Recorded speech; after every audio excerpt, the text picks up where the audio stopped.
प्रधानमंत्री की बात और कुत्ते की लात में कोई फर्क नहीं है भाई। कुछ भरोसा नहीं, हम तो भैया कागज पे भरोसा करेंगे। देखो भाई, ऐसा ही कागजों में कार्रवाई हुई तो कागज लिया भैया, भरोसा कर लेंगे कि हिंदू महासभा है वही अगर ये कह रही है कि ये आदमी किसी काम का नहीं है तो मेरे कहने की क्या जरूरत है। वोट कट गया ना, हिंदू केवल हिंदुओं के वोट नहीं कटे, मोदी जी का सुपड़ा साफ हो गया। मैं दावे के साथ कह रहा हूँ, ईवीएम मशीन को हटा दो, मोदी जी की खुद की जमानत जब्त ना हो जाए और बनारस में तो नाम बदल देना आप। ये स्थिति है मोदी जी की। नमस्कार, बहुजन टीवी देख रहे हैं आप और मैं हूं आपके साथ पूजा। इस वक्त हम मौजूद हैं लखनऊ के इको गार्डन में, जहां से आज संयुक्त किसान मोर्चा की ओर से किसान महापंचायत का ऐलान किया गया था, जिसके मुख्य मुद्दे अजय मिश्र टेनी की बर्खास्तगी, उनकी गिरफ्तारी और एमएसपी की कानूनी गारंटी है। मेरे साथ इस वक्त सुप्रीम कोर्ट के जाने माने एडवोकेट भानु प्रताप सिंह जी मौजूद हैं। भानु प्रताप जी, पहले तो जीत मुबारक हो, आंशिक रूप से ही मिली हुई जीत। थैंक यू, आपको भी मुबारक, पूरे देश को मुबारक, सभी साथियों को मुबारक। तो फिर प्रधानमंत्री को भी मुबारकबाद दे दीजिए, उन्होंने भी। प्रधानमंत्री को मैं कह देता हूँ हाँ धन्यवाद, आपने किया ये सब कुछ, लेकिन अभी जब पूरा हो जाएगा उस समय सोचेंगे बाकी बात। मतलब ये तंज के तौर में नहीं, मतलब वैसे ना तंज नहीं, धन्यवाद। एक चीज का धन्यवाद दूंगा प्रधानमंत्री को, बधाई इस बात की दूंगा कि उनकी इन करतूतों ने देश में जो धर्म की आड़ में ये धंधा करते थे उसको खत्म कर दिया। धर्म के आधार पर जो लोगों को बांटते थे उसको खत्म कर दिया। अब इनका सांप्रदायिकता का मुद्दा, हिंदू मुस्लिम का मुद्दा वो चलता नहीं है, फेल हो गया। और हमारा सबका भाईचारा जो है वो बढ़ गया, कामयाब हो गया और मजबूत हो गया। उसके लिए मोदी जी धन्यवाद, क्योंकि ना आप ये करते नहीं ये होता, इसके लिए तो धन्यवाद है। देश का प्रधानमंत्री देश हित में झुका है। आप नेशनल मीडिया पे देखिए, यही चल रहा है कि प्रधानमंत्री झुके, किसान हट पे अड़े हुए हैं। किसकी मीडिया की बात कर रहे हो? वो दलाल और गुलाम मीडिया, वो बेचारे की जीव अभी तक जो मतलब गुलामी करते करते तलवे चाटते चाटते अभी तक भी घायल हो गई, फिर भी वो उनकी समझ में नहीं आ रहे वो क्या चला रहा है, वो उनका काम है। क्योंकि आज की तारीख में मीडिया जो है ना चंद पूंजीपतियों के हाथ में है और मोदी जी पूंजीपतियों की गुलामी करते हैं, तो वो तो उन्हीं के लिए काम करेगा, वो क्या चला रहा है क्या नहीं। मतलब उनके लिए मास्टर स्ट्रोक वो भी था जब कानून बनाए, और अब जो घुटने पे आगे मोदी जी, ये भी मास्टर स्ट्रोक है। तो ये बड़ी अजीब सी स्थिति है। बात वो नहीं है, बात ये है देश का प्रधानमंत्री, उसे देश की भलाई के लिए काम करना चाहिए। क्या काम किया भलाई के लिए? शुरू से लेके अब तक झूठे वादे किए प्रधानमंत्री ने। कोई वादा ऐसा है जो सच्चा हो? जो बात कही वो बात कभी नहीं की, और जो नहीं की कही वो हमेशा की। आधार कार्ड के लिए खूब हल्ला मचाया, मनमोहन सरकार का विरोध किया, आधार कार्ड हर चीज में लागू कर दिया। जीएसटी का विरोध किया, जीएसटी 28% तक लागू कर दी, की नहीं की। इसके अलावा जो एफडीआई है उसका विरोध किया, अब 100% एफडीआई कर दी, फॉरेन डायरेक्ट इन्वेस्टमेंट जो आप समझते हैं 100% कर दी। 2 करोड़ नौकरी का वादा किया, अब उन्हें याद ही नहीं है।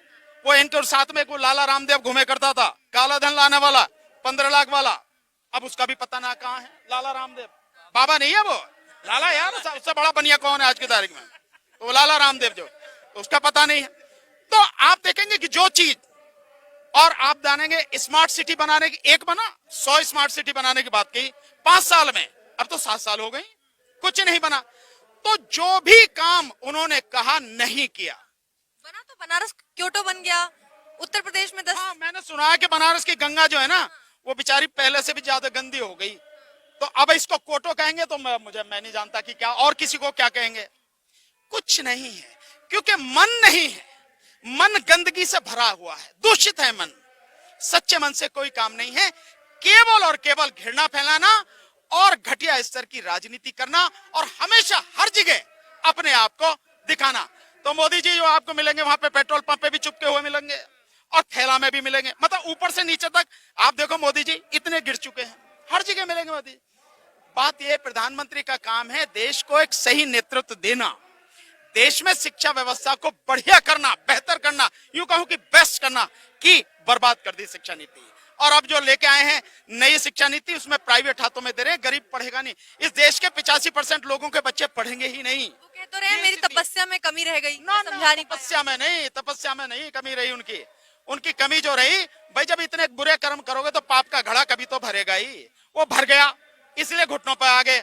और अब बाकी जो सारी चीजें 2022 में हम पूरी कर देंगे, बाकी जो किसान है मजदूर है सब पूरी कर देंगे, ये स्थिति है उनकी। हिंदू महासभा ने अपने ऑफिस से, अलीगढ़ के ऑफिस से उनकी फोटो हटा दी प्रधानमंत्री की और सावरकर की फोटो लगा दी। अब मैं समझता हूँ इससे बढ़िया और क्या बात हो गई भाई। जो उनकी हिंदू महासभा है वही अगर ये कह रही है कि ये आदमी किसी काम का नहीं है, तो मेरे कहने की क्या जरूरत है। उनके वोट कट गए ना, हिंदू। केवल हिंदुओं के वोट नहीं कटे, मोदी जी का सुपड़ा साफ हो गया।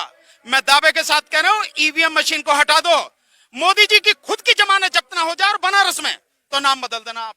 ये स्थिति है मोदी जी की। कानून वापस लेके तो मास्टर स्ट्रोक चला है प्रधानमंत्री ने। तो मैं कह रहा कि अगर ऊपर चढ़ जाए तो भी मास्टर स्ट्रोक और धरती में गड़ जाए तो भी मास्टर स्ट्रोक। ये कौन सी वो है? कुछ नहीं है, कोई मास्टर स्ट्रोक नहीं है।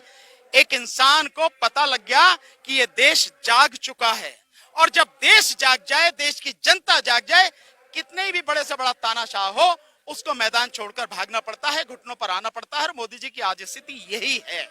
आप सीएएनआरसी में भी काफी मुखर रहे थे, उस आंदोलन में भी आपने समर्थन दिया था अपना, और अब किसान आंदोलन। अब ये चीज एक नैरेटिव चल रहा है कि क्योंकि इस आंदोलन में बैकफुट पे आ गई है सरकार, तो अब सीएएनआरसी आंदोलन भी दोबारा जागृत हो जाएगा। नहीं, देखिए, कोई भी आंदोलन इस देश को बचाने के लिए जो भी खड़ा होना चाहिए।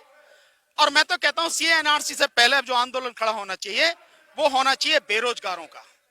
बेरोजगार युवाओं को सड़क पे आना चाहिए। नंबर एक, इस देश के जो मजदूर हैं उनको सड़क पर आना चाहिए। इस देश के सार्वजनिक संस्थान जिनको बेचा जा रहा है, उन सभी सरकारी कर्मचारियों को सड़क पे आना चाहिए। बैंक के जो लोग हैं उनको सड़क पर आना चाहिए।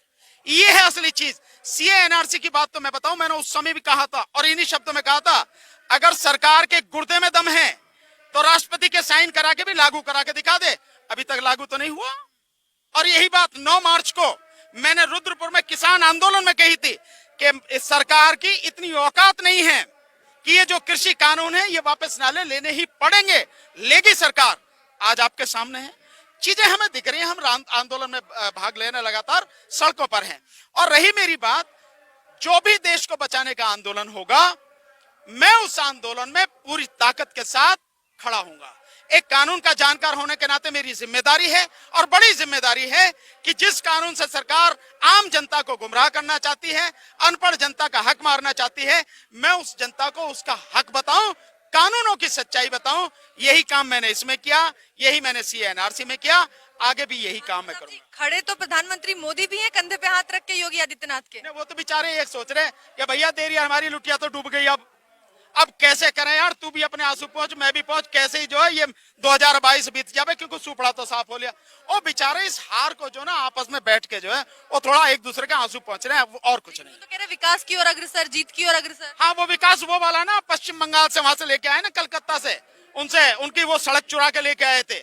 ममता जी की सड़क चुरा के लाए, वो दिखाया ना आपने, जो इंडियन एक्सप्रेस में छपा था फ्रंट पेज पे, सड़क जो फ्लाईओवर वहां का। और अमेरिका से लाए बिल्डिंग, और वहां से अमेरिका से लाए एक फैक्ट्री। तो ये विकास है। विकास के सारे दावे झूठे, इनके जितने भी हैं नौकरियों के वाकई सारे दावे झूठे और जनता के सामने हैं। जनता ने एक एक करके हर चीज को देख लिया, जांच लिया और परख लिया। और अगर विकास ही इनका था तो विकास पे टिके रहना था ना। अब क्यों हिंदू मुस्लिम पर आ गए हैं? किराना की बात करते हैं, हिंदू मुस्लिम करते हैं ना। अब लगातार प्रधानमंत्री भी हिंदू मुस्लिम पे आ गए। इनके पास कुछ नहीं है, कोई विकास नहीं। मुझे क्या, आम आदमी को दिखता है, हर किसी को दिखता है, भैया विकास हुआ क्या? ले पूछ रहे हैं भैया, तुम भी बताओ विकास हुआ क्या? कोई विकास नहीं है, कोई विकास नहीं है। अगर ढंग से घर में बैठ के काम करते तो 7 साल का तो हो ही जाता विकास। अब तक विनाश हुआ तो है नहीं। ये कह रहे विनाश हुआ। हाँ, विनाश। देखा, अब आप समझ लीजिए, विकास नहीं हुआ, विनाश हुआ, विनाश हुआ। ये सारी चीज देखिए, ऐसा है, प्रधानमंत्री को बहुत सोच समझ के काम करना चाहिए। जैसे मैंने आपको बताया, आपने मजदूरों को, आप देखिए, सबसे बड़ी बात यह है कि प्रधानमंत्री जो भी बिल लाते हैं, जो कानून लाते हैं, चोरी से लाते हैं, पिछले दरवाजे से लाते हैं। जब पूरा देश लॉकडाउन में उन्होंने बंद कर रखा, तभी तो मजदूर बिल लाए, मजदूरों के कानून, और तभी लेके आए फिर किसान के कानून। चोरी से, सच्चाई का सामना करने से मोदी जी को बड़ा डर लगता, टांगे कांपती हैं बेचारों की। जरा कोई सच्चाई दिखाते, आप जैसे लोग जो है ना, जो भी सच्चाई दिखाते हैं, मोदी जी कांपने लगते हैं। आदत है। हाँ, अब देखो ये स्थिति है। प्रधानमंत्री के बारे में ऐसी बातें कर रहे हैं आप। हम ऐसी बातें नहीं कर रहे हैं, माननीय जवाहरलाल नेहरू से लेकर आज तक जो भी प्रधानमंत्री हुआ है, इतना क्रूर कोई प्रधानमंत्री आज तक हुआ ही नहीं है। क्रूर कह रहे हैं। अब आप समझिए क्रूर, यस, मैं बताता हूं क्यों है क्रूर, नहीं मैं बताऊंगा। आपने जो शब्द किया है बिल्कुल सही शब्द इस्तेमाल किया। 750 हमारे इस आंदोलन में किसान साथी शहीद हो गए, आज तक एक शब्द बोला उनके विषय में, एक भी शब्द नहीं बोला। आखिर वो इस देश के नागरिक हैं, भोले भाले किसान हैं। हमारी संस्कृति ऐसी रही है कि अगर कोई मर जाए और हमें पता लग जाए तो हम कोशिश करते हैं भाई पहुंच जाएं। जैसे आप देखिए कि हम सड़क पर जा रहे हैं और कोई किसी की अर्थी जा रही है, तो मैंने देखा है कि मैं तो करता रहा हूं, हमने देखा है कि लोग अपनी साइकिल या स्कूटर पर होते हैं, साइड में खड़ा कर लेते हैं, 10 कदम उसके साथ चलते हैं। ये हमारी संस्कृति है। लेकिन प्रधानमंत्री ने 750 किसानों के शहीद होने पर भी एक शब्द आज तक भी नहीं कहा, तो क्रूर नहीं है तो क्या है। दूसरा, जब नोटबंदी हुई थी 200 लोग अपने ही पैसे के लिए बैंकों की लाइन में खड़े खड़े मर गए, एक शब्द नहीं बोला प्रधानमंत्री ने। 2 से 2,500 लोगों का कत्लेआम करा दिया गया गुजरात में, एक शब्द नहीं बोला प्रधानमंत्री ने। ऐसे आदमी को क्रूर नहीं कहें तो क्या कहें, निश्चित रूप से क्रूर हैं। और अभी तक केवल ये घोषणा की है, बाकी तो और चीजें बाकी हैं, क्योंकि भाई ये एक कानूनी प्रक्रिया है। जब कानूनी प्रक्रिया किसी भी कानून को लाने की है तो उसको वापस लेने की भी है। तो प्रधानमंत्री ने घोषणा तो कर दी, लेकिन अब बाकायदा जो सत्र शुरू होगा संसद का, उसमें रिपील बिल यानी वापसी का बिल लाकर बाकायदा लोकसभा में पास कराएं, राज्यसभा में पास कराएं, माननीय राष्ट्रपति जी के सिग्नेचर कराएं और उसके बाद में गजट में नोटिफिकेशन करके गजट में प्रिंट करवाएं और उसमें डेट लिखी होगी कि आज इस तारीख से ये बिल हमेशा के लिए समाप्त किए जाएं। उसे देखेंगे तब भरोसा होगा। ये तो कह ही दिया है ना प्रधानमंत्री ने कि संसद में आने वाले सत्र में। प्रधानमंत्री की बात और कुत्ते की लात में कोई फर्क नहीं है भाई, कुछ भरोसा नहीं। हम तो भैया कागज पे भरोसा करेंगे। देखो भाई, ऐसा ही कागजों में कार्रवाई हुई तो कागज लिया भैया, भरोसा कर लेंगे, तो कागजों में भरोसा करेंगे। एक बात। दूसरी बात यह है, केवल इतना नहीं है, हमारी मांगों में और भी चीजें थी। जैसे जो एमएसपी है, वो एमएसपी की कानूनी गारंटी, लिखित नहीं, कानूनी गारंटी चाहिए, कानून बनाओ। और एमएसपी भी वो जो सीटू स्वामीनाथन कमीशन के अनुसार है, जिसमें किसान की जमीन की कीमत भी इंक्लूड करके और फिर उस पर 50% और एक्स्ट्रा दिया जाए। और वो आज की तारीख में अगर मैं कहूं तो गेहूं की कीमत जो आज बैठेगी वो 2,000 नहीं 3,200 रुपए बैठेगी, कम से कम उतनी वो निश्चित हो। और एमएसपी केवल 2 फसलों पर नहीं, गेहूं और धान पे नहीं, सभी 23 फसलों पर जिन पर घोषणा करती है उन पर एमएसपी मिले। जो एमएसपी से कम पर खरीदे उसको सजा का प्रावधान हो, ये कानूनी चीज होगी तब। दूसरी बात, जितने भी मुकदमे किसानों पर इस पूरे आंदोलन में दर्ज किए गए हैं, हरियाणा में, पंजाब में, उत्तराखंड में, उत्तर प्रदेश में, दिल्ली में, राजस्थान में, सारे मुकदमे तत्काल वापिस हों। हमारे जो साथी हैं, किसान साथी, उन सबको जो शहीद हुए हैं बाकायदा 1 करोड़ रुपया मुआवजा और एक व्यक्ति को सरकारी नौकरी मिले। इसके अलावा जो गृह राज्य मंत्री है वो बर्खास्त होकर, उसकी अरेस्ट होकर उसे जेल भेजा जाए, अजय मिश्रा टेनी, उसको जेल भेजा जाए। और साथ में जो सरकार बिजली बिल लाना चाह रही है उसको भूल जाए। और साथ में जो पराली जलाने पर 1 करोड़ रुपए का जुर्माना है उसे खत्म किया जाए। ये सारी चीजें होंगी तब सोचा जाएगा कि हमें क्या करना। और आखिरी बात आपके सामने मैं कहना चाहूंगा, और ये बात मैं अपने सारे किसान भाइयों से, देशवासियों से कहना चाहूंगा। अभी आपने कहा कि मैं सीएनआरसी में शामिल रहा, बिल्कुल सही है, मैं सीएनआरसी में पूरे देश में शामिल रहा। मेरा काम है, मैंने कानून लोगों को बताया। सीएनआरसी के आंदोलन में जिन साथियों ने भाग लिया उनमें से मैक्सिमम साथियों को इसी मोदी सरकार ने दिल्ली दंगा जब हुआ उन दिल्ली दंगों में अपराधी बनाकर, झूठे मुकदमे लगाकर, यूएपीए कानून लगाकर जेलों में डाल रखा है। यह सरकार बहुत बेरहम और बेदर्द और बेशर्म सरकार है। तो मैं आप सबसे कहना चाहूंगा, नेताओं से भी, सभी से सावधान रहना। यह आंदोलन हमारा जिस दिन खत्म होगा उसके बाद मुझे उम्मीद है एक एक करके नेताओं को, जो जागरूक साथी हैं, सामाजिक कार्यकर्ता, उनको निशाना बनाया जाएगा, एनएसए में भेजा जाएगा राष्ट्रीय सुरक्षा कानून के नाम पे, वो लगाया जाएगा, झूठे मुकदमे लगाए जाएंगे, यूएपीए में बंद किया जाएगा। दिल्ली दंगों में भी हजारों साथी आज भी बंद हैं। तो अगर ऐसा कुछ भी होता है, सबको इकट्ठा होकर किसी एक के साथ में हो, तुरंत आवाज इतनी जबरदस्त तरीके से उठे ताकि मोदी सरकार हिम्मत नहीं कर सके किसी के खिलाफ कुछ भी करने की। तो सावधान रहना है, सावधान नहीं रहे कहीं भी कुछ भी दिक्कत हो सकती है, क्योंकि भरोसे के लोग नहीं है किसी भी कीमत पर।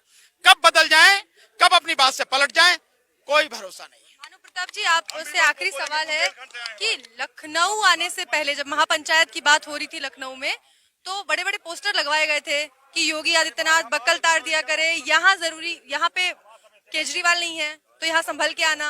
अब जब आप लोग आए हैं तो वो गोरखपुर जाके बैठे हैं। तो अब आपको पता लग गई ना कि किसानों, एक बात, योगी जी बेचारे कुछ नहीं है। योगी जी क्या है? कुछ नहीं। जो योगी जी के जो सर्वे सर्वा हैं, मोदी जी जब वही घुटनों पर आ गए तो योगी जी तो गोरखपुर भागी जाएंगे, उसमें क्या बात है? कुछ नहीं, ये गीदड़ भभकियां हैं, हमने बहुत देखी। हम भी जब से आंदोलन में हैं, हमें मारने की रोज धमकियां आती हैं, इनसे कुछ नहीं होता। प्रवक्ता कहते हैं कि उनकी दो शेरों की फोटो एक साथ आती है तो बाकी गीदड़ भागने लगते हैं। यहाँ तो सारे के सारे इन्हें क्या समझ रहे हो? अब कहाँ है वो शेर? कहाँ है? यहीं आ जाओ। तो ये सब कहने की बातें हैं। जब असली शेर मैदान में आते हैं ना, तो नकलियों का अता पता नहीं होता।